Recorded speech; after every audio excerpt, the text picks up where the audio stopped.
On our third anniversary, she tossed my gift into the garbage. "I don't want homemade trash," she said. I didn't fight back. I just retrieved it from the bin.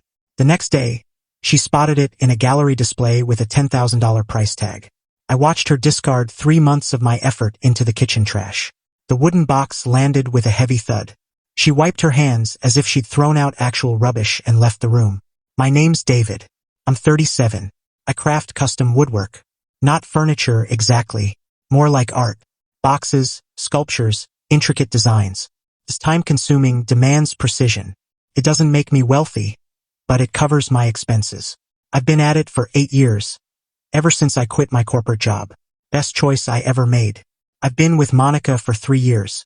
She's 34, a real estate agent. She earns well, often more than me. She never let me forget it, either. Subtle jabs about her being the primary earner. How I tinker with wood while she does serious work. I let it go because when things were good, they were great. But lately, the bad outweighed the good. Our anniversary was yesterday. 3 years together. I'd spent 3 months crafting her gift in my spare time between paid projects. A jewelry box. Not just any box. It was a work of art. Walnut with maple inlays. Hand-carved patterns. Joints so precise you couldn't slip a hair between them. Hidden compartments. Magnetic closures.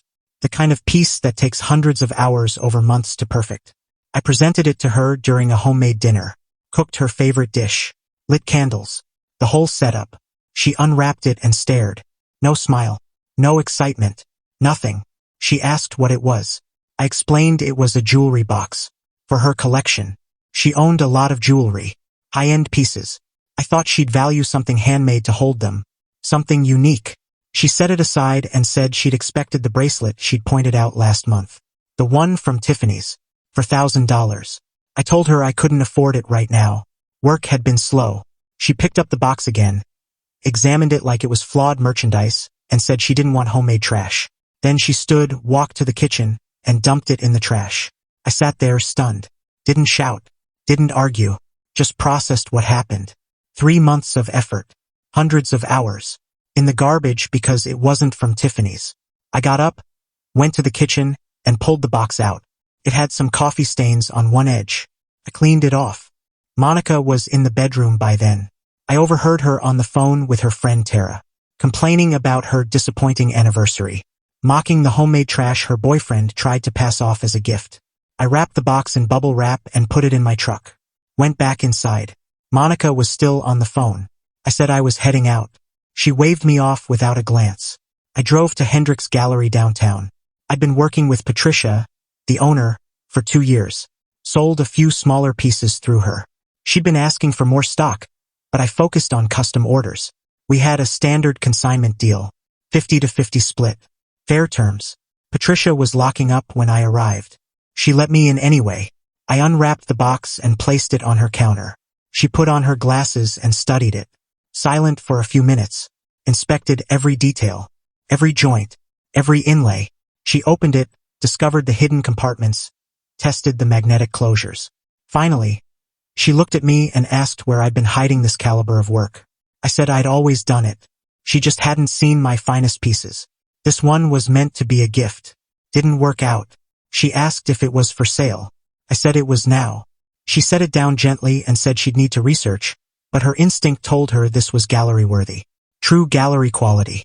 She'd dealt with similar pieces before. Knew the market. Could likely sell it for $8,000 to $10,000 if priced well. Maybe more to the right buyer.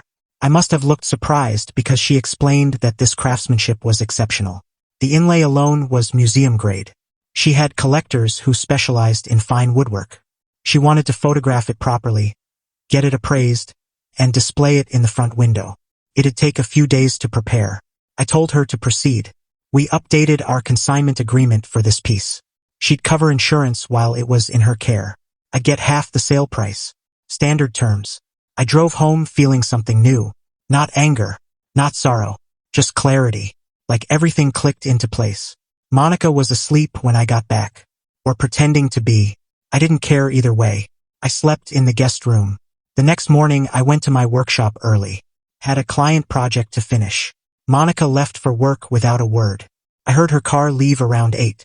Over the next 2 days, Patricia handled the logistics, professional photos, condition report, provenance records. She had an appraiser evaluate it. He backed her initial estimate. Similar pieces had sold for $8,000 to $12,000 at auction. She listed it for $10,500. On Thursday, 3 days after I brought it in, Patricia called. The box was now in her front window.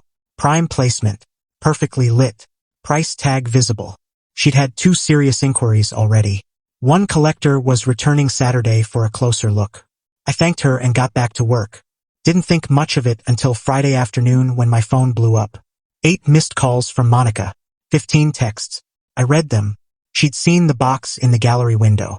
Her office was 2 blocks from Hendrix. She must have passed it during lunch. Recognized the inlay pattern instantly. She demanded to know why it was there. Why was my trash art listed for over $10,000? This had to be a mistake. I needed to call her immediately. I didn't call. Sent 1 text back. Said the homemade trash found a better home. Someone who valued craftsmanship. Then I silenced her notifications and finished my day. She was in the driveway when I got home. Car idling. She got out as I pulled up. Her face was flushed. She started shouting before I opened my door. Demanded to know if that was really my box in the gallery. If someone would actually pay $10,000 for it. I said it might sell for that. Patricia had interested buyers. It was properly appraised. Market value for that craftsmanship. Monica's expression shifted from anger to something else. Calculating. She said we needed to talk. Said maybe she'd overreacted about the gift. It was actually stunning. She saw that now. Work stress had gotten to her. She'd taken it out on me. She was sorry. I asked if she was sorry for throwing it away or sorry it was worth money. She backpedaled. Said that wasn't fair. She genuinely felt bad. And since we'd been together 3 years, she should get a share of the sale, right? We could take a trip. Or she could get that bracelet. I said the money was mine. For my effort. My skill. My time. I'd already planned its use. Pay off my truck. Upgrade my tools. Save the rest. None of it was going toward jewelry for someone who trashed my work. That sparked the real argument. She called me spiteful. Called me vindictive. Said I was punishing her for one error. That I should have told her the box was valuable. How could she have known? I explained that value wasn't the issue. I didn't make it to sell. I made it for her. Because I loved her. Because I wanted to give her something unique. Something no one else had. She threw it away because it wasn't from a store. Because it lacked a brand name. That showed me how she viewed my work. How she viewed me. She switched tactics. Started crying. Said she knew she'd screwed up. She wanted to fix it. We could work through this. 3 years together meant something. She loved me. I asked when she started loving me. Before or after she saw the $10,000 price tag. She left. Sped out of the driveway. I went inside and ate dinner alone. It was calm. The next few days were quiet. Monica stayed at Tara's. Sent a few texts about needing space. That was fine. Gave me time to work and reflect. On Monday, Patricia called. The collector from Saturday offered $10,000. Cash deal. He was serious. Funds ready. She advised accepting. It was a fair price and the buyer was legitimate. A known collector in the woodworking art world. I told her to accept. She handled the paperwork. The sale closed Wednesday. The wire transfer hit Thursday morning. $5,000 in my account after the gallery's cut. I paid off the $3,000 left on my truck. Put $2,000 into savings for new workshop tools. I'd needed a better lathe for months. Thursday afternoon, Monica showed up unannounced. Used her key. I was in the workshop when I heard the door. Found her in the kitchen. She said she'd been thinking. Maybe we needed a break. To reassess what we wanted. She wasn't sure we were a good fit anymore. I kept my face neutral. Said that was probably wise. She seemed shocked I agreed so quickly. Asked if I'd even fight for us. I asked what she wanted me to fight for. She said she wanted me to care. To show I'd work on things. I reminded her I'd spent 3 months caring. Spent hundreds of hours crafting something special for her. She threw it in the trash and mocked it to her friends. Now she wanted me to fight for the relationship? That chance was gone when the box hit the bin. She got defensive. Said I'd never let it go. That I was holding one mistake over her forever. I said it wasn't about grudges. It was about clarity. She valued things she could flaunt. Things with logos and price tags. I valued effort, meaning time. We wanted different things. She'd done me a favor by making that clear. She grabbed some of her stuff and left. Said I'd regret this. That I was throwing away something good over pride. I went back to work. The next week brought unexpected news. The collector who bought the box contacted Patricia. He wanted to discuss a commission. One custom piece. Similar style to the jewelry box. Budget of $12,000. Was I interested? Very interested. Patricia arranged a meeting. The collector, Richard, flew in from San Francisco 2 weeks later. We spent 3 hours discussing the project, his vision, my process, timeline. He knew woodworking, asked smart questions, valued craftsmanship. We settled on terms. Half upfront, half on delivery. 6-month timeline. The deposit hit my account within a week. This was a game changer. One commission led to exposure.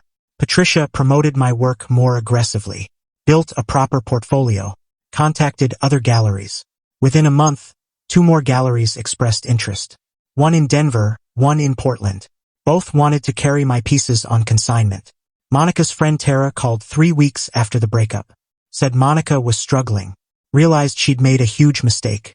Wanted to apologize properly. Could we meet for coffee? I told Tara that Monica had my number. If she wanted to apologize, she could call me herself. Tara said Monica was embarrassed. She'd acted poorly and knew it. Just needed a chance to make amends. I asked Tara one question. Would Monica be reaching out if the box had sold for $50 instead of $10,000? Tara paused for a long time, then admitted Monica kept talking about the money, about how she didn't know I was truly talented, how she could have had a piece worth thousands, about my new commission and gallery interest. I thanked Tara for her honesty and hung up. That said it all. For weeks after the breakup, Monica showed up at my workshop unannounced. I was working on Richard's commission. She walked in despite the closed sign, started talking about our relationship. I put down my tools and told her to leave. I was working. She saw the piece in progress. The premium wood. The detailed blueprint on my workbench. Her eyes widened. She asked if this was another commission. I said it was. A $12,000 commission. She asked how many I was getting. I said that wasn't her business anymore. She needed to leave. She switched approaches. Said she'd been reflecting. Realized what she'd lost. Not just the relationship but being with someone whose work was gaining recognition. She could support my career now. Saw the value in what I did. I asked her the same question I'd asked Tara. Did she see the value before the price tag or after? She faltered. Kept saying it wasn't about the money. But everything she said focused on recognition, commissions, gallery deals. Nothing about me. Nothing about us. Just about what my work was becoming. I told her we were done. Permanently. She needed to stop showing up. She started crying. Real tears this time. Said she loved me. That she'd made a mistake, but people make mistakes. I couldn't throw away 3 years. I reminded her she threw away 3 months of my work without hesitation. Called it trash. Laughed about it with her friends. Now she claimed to love me. She loved the idea of being with someone whose work sold for thousands. That wasn't the same. She tried to hug me. I stepped back. Said I'd drop her remaining things at Tara's that weekend. We were finished talking. She needed to go. She left. I watched her car drive off and felt only relief. 6 weeks after the breakup, I finished Richard's commission. He flew in to see it. Spent an hour inspecting every detail. He was ecstatic. Paid the balance immediately. Then asked if I'd do 2 more pieces. Smaller scale. $8,000 each. His friends had seen the jewelry box and wanted similar work. I agreed. This was becoming real. Sustainable. I raised my rates. Became selective with commissions. Focused on pieces that pushed my skills. 2 months after the breakup, a local arts magazine contacted me. They were featuring emerging artisans. Patricia had recommended me. They wanted an interview and photos. I said yes. The article came out a month later. Big feature. Photos of me in my workshop. Images of several pieces, including the jewelry box. Richard allowed them to photograph it. The article covered my shift from corporate life to artisan. Noted the growing gallery representation. The commissions. My waiting list. My phone blew up with inquiries. For new galleries wanted to talk. 8 commission requests. 2 more interview requests from larger publications. My website crashed from traffic. I had to upgrade my hosting. Monica sent me a link to the article.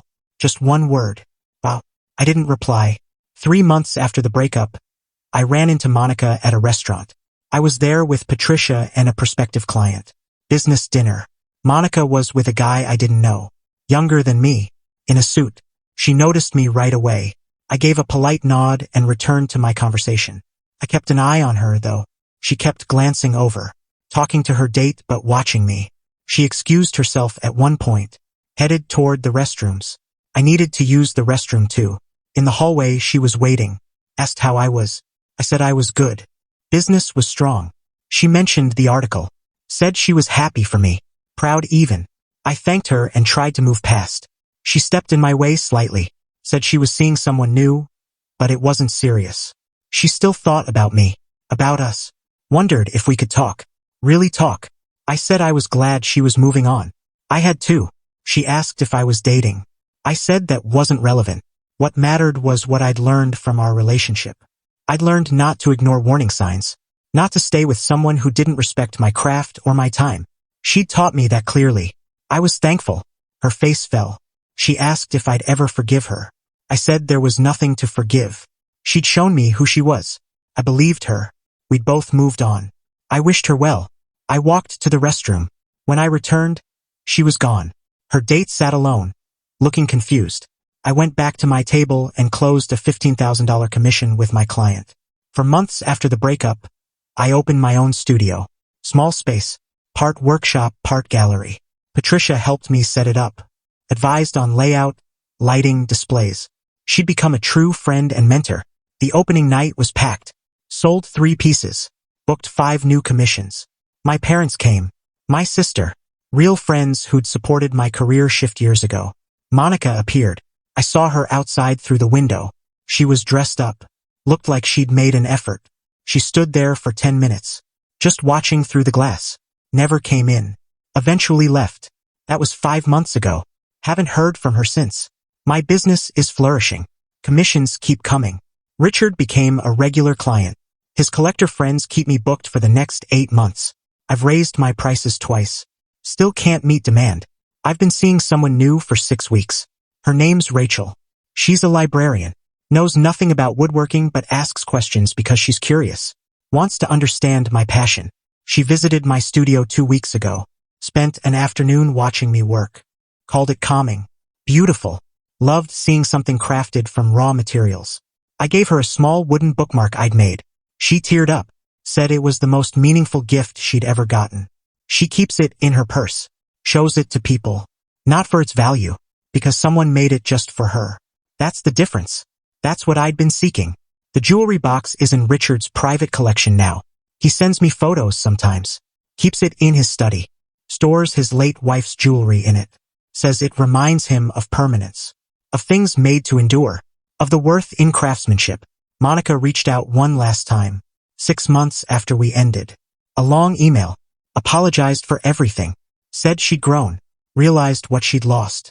Not the money or status. But me. Our relationship. The future we could have had. She'd been materialistic. She'd changed. Would I meet for coffee? Just to talk. No expectations. I read the email twice.